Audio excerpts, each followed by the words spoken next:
What if? What if you had a friend who died without knowing Jesus as their personal savior? What if he or she went to hell? What if one day you received a letter in the mail from beyond? A letter from hell. A letter from your friend in the flames of eternal torment. The following is a dramatic presentation. It was written by a fictitious high school student named Josh to a friend named Zach. Although Zach had every opportunity to tell Josh about Jesus, he didn't. They were best friends. They played soccer together, they went to classes together, they partied together, they shared their lives with each other. But there was one thing Zach held back from Josh: his personal relationship with Jesus Christ. The rest of the story is simple and sad. A few too many beers, a tragic drive home, a crash, a death, a funeral, a letter. Here is that letter in its entirety. A letter from hell.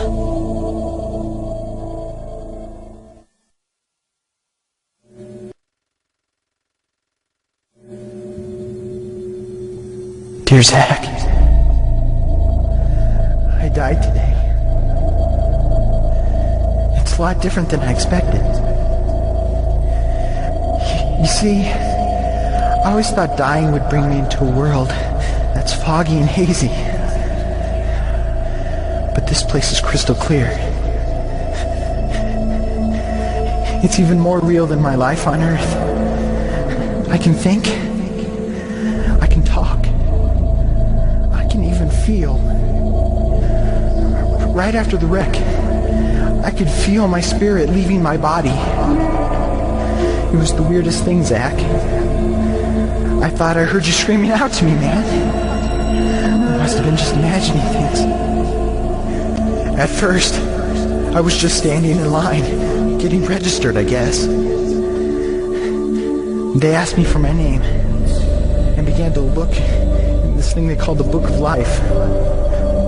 I guess they couldn't find it, though, because this huge angel standing next to me grabbed me by the arm and started dragging me away. I was terrified. I had no idea what was going on. I asked the angel where he was taking me, but he didn't answer.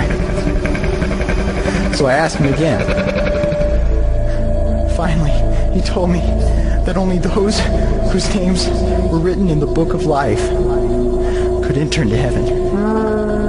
And the rest would be condemned to hell forever.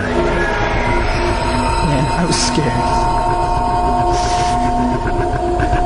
The angel threw me into some kind of holding cell where I've been sitting and thinking for a long, long time. Do you want to know what I've been thinking about? I've been thinking about you. Zach, you're a Christian. You told me so yourself. I mean, we talked about it 3 different times today. Kelly brought it up, and you laughed it off. Coach Adams brought it up, and you changed the subject.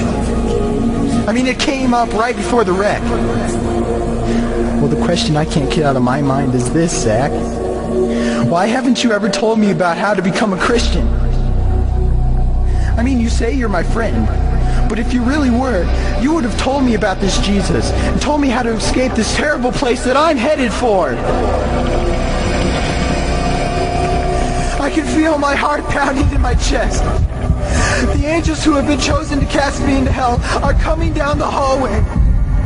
I can hear their footsteps. I've heard of this hell, Zach. They call it the lake of fire. I can't stand it, Zach. I'm terrified. No, the angels are at the door. Oh no. No! They're coming in and they're pointing at me. They're grabbing me and carrying me out of the room. I can already smell the burning sulfur and brimstone. I can see the edge of the cliff where hell burns. This is it. I am without hope. We're coming closer. Closer. Closer. My heart is bursting with fear. They're holding me over the flames. I'm damned forever. This is it. They have thrown me in. Fire. Pain. Hell. Why is that? Why didn't you ever tell me about Jesus?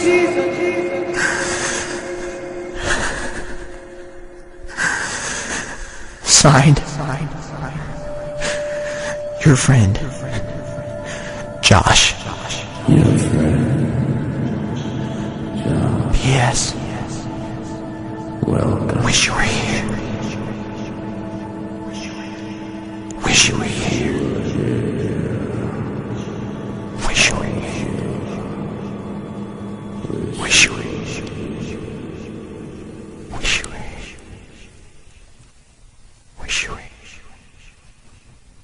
Wish you were here.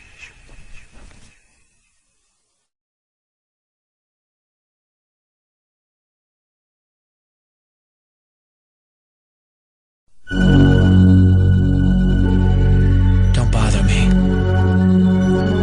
Don't bother me with souls to save. I have my own agenda. There's school to do, sports to play, important stuff to attend to. Don't bother me with my friend at work. He's got his own religion. I don't have time to change his mind. He'll make his own decision. Don't bother me with that little girl, the girl playing in the street. She's much too young to understand that the savior she can meet. Don't bother me with the sounds I hear, the sounds of people shrieking, although I wonder who they are, who are these victims screaming. Don't bother me with who they are, I really don't want the blame. 'Cause it's my friend at work and that little girl, who from hell scream out my name. But don't bother me.